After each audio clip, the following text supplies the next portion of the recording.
Hello friends, नमस्कार and welcome to समाधान। साथियों, बिहार एसएससी की तरफ से एक नई वैकेंसी यहाँ पे जारी की गई है।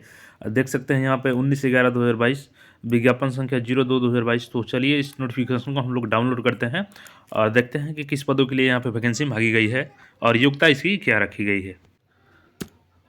तो यहाँ पे देख सकते हैं ये नोटिफिकेशन है और बिहार सीजीएल के बाद से ये बिहार एसएससी का दूसरा वैकेंसी है। बिहार कर्मचारी चयन आयोग पटना। आवश्यक सूचना यहाँ पे देख सकते हैं, दिनांक 18 को ये लेटेस्ट मतलब कि तैयार कर लिया गया था और कल इसको जारी किया गया है रात के समय में। तो यहाँ पे देखेंगे ज्ञापन संख्या है बिहार कर्मचारी चयन आयोग पटना द्वारा वरीय वैज्ञानिक सहायक पद हेतु विज्ञापन संख्या 02/2022 की प्रकाशन आयोग की वेबसाइट देख सकते हैं। तब सुयोग्य अभ्यर्थी भारतीय नागरिकों से ऑनलाइन आवेदन आमंत्रित किया जाता है। और यहाँ पे बात करें कि ऑनलाइन कब से किया जाएगा साथियों, तो यहाँ पे आयोग की वेबसाइट के माध्यम से ऑनलाइन आवेदन आपका लिया जाएगा, जो 12/11/2022 से 24/12/2022 तक, यानी कि 12 नवंबर से इसका आप लोग ऑनलाइन शुरू कर सकते हैं। 24 दिसंबर तक लास्ट डेट इसका रखा गया है। यहाँ पे देख सकते हैं जो भी आपका आप यहाँ पे छूट लेना चाहेंगे वो अपना शैक्षिक प्रमाण पत्र, यहाँ पे उनका जाति प्रमाण पत्र जैसे ईडब्ल्यूएस हो गया, ओबीसी में नॉन क्रिमिनल हो गया, एससी एसटी का हो गया, ये सारे सर्टिफिकेट आपको यहाँ पे बनवा लिया होना चाहिए समय के अनुसार, तब आप लोग इसको अप्लाई कर सकते हैं। और इसके आगे हम लोग यहाँ पे डिटेल्स की बात करें तो देखिए यहाँ पे ये जो भर्ती है साथियों, ये भर्ती आपकी अपराध अनुसंधान विभाग पटना बिहार के अंतर्गत विधि विज्ञान प्रयोगशाला में वरीय वैज्ञानिक सहायक के पदों पर आरक्षण कोटिवार योग्य अभ्यर्थियों के चयन अनुशंसा करने हेतु बिहार कर्मचारी चयन पटना को सामान्य प्रशासन विभाग के माध्यम से अधिसूचना प्राप्त हुई है। अधिसूचना वरीय वैज्ञानिक सहायक के रिक्त पदों पर सीधी नियुक्ति हेतु भारतीय नागरिकों से ऑनलाइन आवेदन आमंत्रित किया जाता है। तो यहाँ पर कुछ पद दिए गए हैं। चलिए सबसे पहले हम लोग इसमें बात कर लेते हैं कि इसका वेतनमान कितना होगा साथियों। तो यहाँ पे वेतनमान की बात करें तो देख सकते हैं लेवल 6 का ये होगा। यहाँ पे बेसिक पे 9300 से 38,400 प्लस ग्रेड पे यहाँ पे 4200 है। तो ये लेवल 6 का जॉब है। न्यूनतम शैक्षिक योग्यता की बात करें तो वरीय वैज्ञानिक सहायता न्यूनतम शिक्षा दी गई है यहाँ पे। तो इससे पहले हम लोग शैक्षणिक योग्यता देखने से पहले यहाँ पे एज के बारे में देख लेते हैं। यहाँ पे जो आपका उम्र सीमा की गणना दिनांक 1/1/2022 के आधार पर निर्धारित की जाएगी, परंतु कार्मिक एवं प्रशासनिक सुधार विभाग वर्तमान सामान्य प्रशासन विभाग के आलोक में वैसे व्यक्ति जो दिनांक 1/1/2006 को सरकार द्वारा निर्धारित अधिकतम उम्र सीमा धारित करते हों वे भी उम्र सीमा के आधार पर इस परीक्षा में पात्र होंगे। यानी कि यहाँ पे एज में छूट दी गई है। 1/1/2016 को जिनका मैक्सिमम उम्र हो गया था तो उनको भी यहाँ पे छूट दी गई है, वो भी इस फॉर्म के लिए एलिजिबल होंगे। तो यहाँ पे देखेंगे न्यूनतम एज आपको जो होना चाहिए वो 21 साल होना चाहिए और मैक्सिमम यहाँ देखिए अन रिजर्व कैटेगरी के लिए 37 साल है, पिछड़ा वर्ग के लिए 40 साल और पिछड़ा वर्ग महिला के लिए यहाँ पे 40 साल और 42 साल है आपका एससी एसटी के लिए। उसके बाद से जो यहाँ पे गृह विभाग पटना अधिसूचना के आलोक में संविदा के आधार पर बिहार के विधि विज्ञान प्रयोगशाला में नियुक्त पदाधिकारियों कर्मियों के लिए उम्र सीमा में 10 वर्ष की छूट दी गई है यहाँ पे। तो यहाँ पे देख सकते हैं इनको 10 वर्ष की छूट दी जाएगी जो संविदा पे काम कर रहे हैं, वो जो बिहार यहाँ पे देख सकते हैं विज्ञान प्रयोगशाला में, तो उनको 10 साल की छूट दी जाएगी।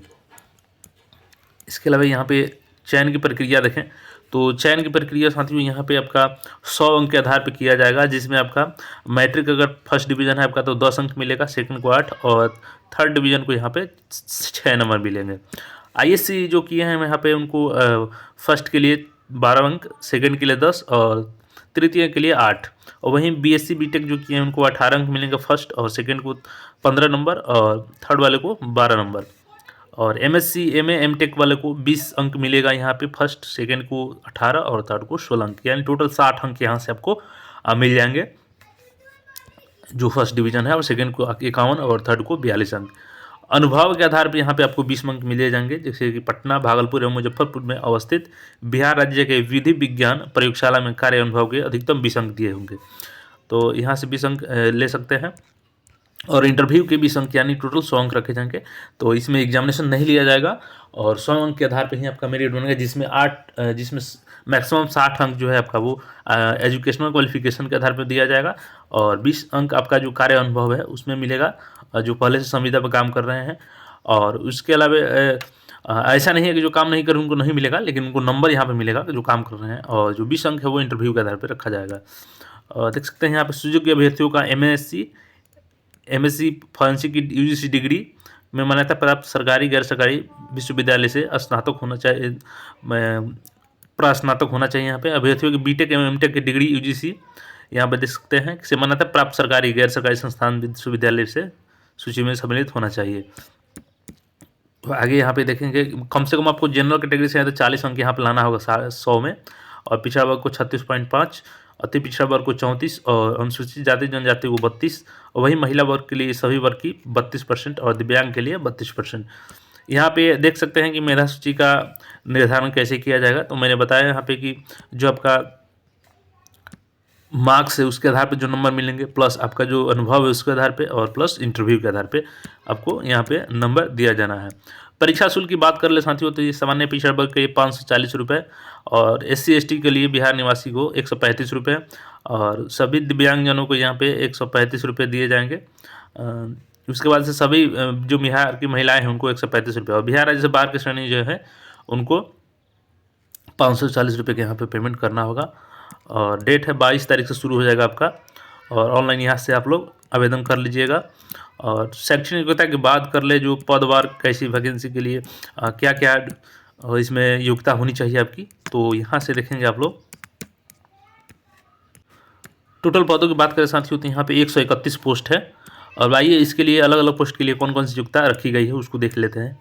तो यहाँ पे देखेंगे आप लोग, तो वरीय वैज्ञानिक सहायक भौतिकी, तो इसमें आपका MSc भौतिकी अथवा MSc गणित अथवा MSc फिजिक्स बायोफिजिक्स अथवा MSc अप्लाइड फिजिक्स अथवा MTech कंप्यूटर साइंस अथवा MTech इंस्ट्रूमेंशंस अथवा MSc forensic science. MSc forensic science के लिए BSc अथवा BTech स्तर पर विषय भौतिकी होनी चाहिए। और वरीय वैज्ञानिक सहायक आग्नेय शास्त्र के लिए MSc भौतिकी अथवा MSc गणित अथवा MSc फॉरेंसिक साइंस। वरीय वैज्ञानिक सहायक फोटो के लिए हम देख सकते हैं MSc भौतिकी अथवा MSc forensic science, MSc forensic science. और आगे इसमें देखेंगे जो अगला पद है वैज्ञानिक वरीय वैज्ञानिक सहायक साइबर, तो यहाँ पे इलेक्ट्रॉनिक्स अथवा कंप्यूटर साइंस में MTech अथवा MSc फॉरेंसिक साइंस। उसके बाद वरीय वैज्ञानिक सहायक सामान्य रसायन, तो MSc रसायन, MSc बायोकेमिस्ट्री अथवा MSc फार्माकोलॉजी और MSc फॉरेंसिक साइंस। इसके बाद से यहाँ पे जो छठा पद है, यहाँ पे 13 तरह के टोटल पद हैं। तो वरीय वैज्ञानिक सहायक विश्व विज्ञान यहाँ पे, तो MSc रसायन शास्त्र, MSc विषय विज्ञान, MSc फॉरेंसिक साइंस। वरीय वैज्ञानिक सहायक विस्फोटक में MSc रसायन शास्त्र से होना चाहिए, फॉरेंसिक साइंस से होना चाहिए या। और वरीय वैज्ञानिक सहायक नारकोटिक्स में आपका ये भी MSc रसायन शास्त्र अथवा फॉरेंसिक से होना चाहिए। इसके अलावा जो 9वां नंबर पद देखेंगे यहाँ पे, तो वरीय वैज्ञानिक सहायक जीव विज्ञान, तो इसमें आपका MSc प्राणिकी अथवा MSc वनस्पति शास्त्र होना चाहिए, बायोटेक्नोलॉजी से भी हो तो भर सकते हैं। इसके अलावा अनुजैविकी, माइक्रोबायोलॉजी अथवा यहाँ पे मोलिक्यूलर बायोलॉजी, ये जो भी है जेनेटिक्स, तो इससे भर सकते हैं आप लोग। और वरीय वैज्ञानिक सहायक सीरम, तो MSc जीव विज्ञान अथवा MSc प्राणिकी अथवा MSc वनस्पति शास्त्र, MSc अनुजैविकी अथवा बायोटेक्नोलॉजी से या फॉरेंसिक साइंस में होनी चाहिए MSc। जो 11 नंबर पोस्ट है आपका वरीय वैज्ञानिक सहायक DNA, तो MSc प्राणिकी अथवा MSc जीव रसायन अथवा MSc वानिकी और MSc यहाँ पे फॉरेंसिक जो भी है बायोटेक्नोलॉजी तो भर सकते हैं। वरीय वैज्ञानिक सहायक पॉलीग्राफी, तो MSc मनोवैज्ञानिक यहाँ पे क्रिमिनोलॉजी अथवा MSc फॉरेंसिक साइंस से होना चाहिए। जो 13 नंबर पोस्ट है यहाँ पे, जो लास्ट पोस्ट है, वरीय वैज्ञानिक सहायक नार्को एनालिसिस प्रशाखा, तो MSc MM मनोवैज्ञानिक चिकित्सा एवं क्लिनिकल मनोविज्ञान में विशिष्टता अथवा MSc फॉरेंसिक साइंस चिकित्सा एवं क्लिनिकल मनोविज्ञान में विशिष्टता। तो ये जो 13 प्रकार के पोस्ट है इसके लिए क्वालिफिकेशन रखी गई। तो इस प्रकार से जो भी डिटेल्स है मैंने यहाँ पे बता दिया। और साथियों इसमें स्पेशल एजुकेशन मांगा गया है, इसलिए इसमें सिलेक्शन के चांसेस इसलिए बढ़ जाता है कि जो स्पेशल क्वालिफिकेशन मांगा जाता है उसमें बहुत ही कम लोग अवेलेबल होते हैं। तो जो भी अगर जिनके पास है MSc डिग्री, जो मैंने यहाँ पे बताया अलग अलग पोस्ट के लिए, ज़रूर वो भले, क्योंकि इसमें एग्जामिनेशन आपका नहीं होगा और केवल आपका मार्क्स के आधार पर यहाँ पे सिलेक्शन होने वाला है, इंटरव्यू के आधार पे। तो ज़रूर इसको आप लोग फॉर्म भरें। और बात कर लें कि जो अन्य सिंपल डिग्री जैसे ग्रेजुएशन 10+2 हो गया, तो इनके लिए भी भर्ती जल्द आने वाली है। जैसे कि बिहार SSC में अभी CGL का है, इसके बाद आपका 10+2 का जो आएगा इंटर लेवल का वैकेंसी, ये भी जल्द आने वाला है। और इसके अलावा ग्रुप D की भी भर्ती है। तो आप लोग तैयारी में अपने लगे रहें, भर्ती तो SSC में आने ही वाली है और ये जल्द ही आने वाली है भर्ती। तो बाकी अपडेट के लिए चैनल पर नए हैं तो चैनल को सब्सक्राइब करके जुड़ जाए। धन्यवाद।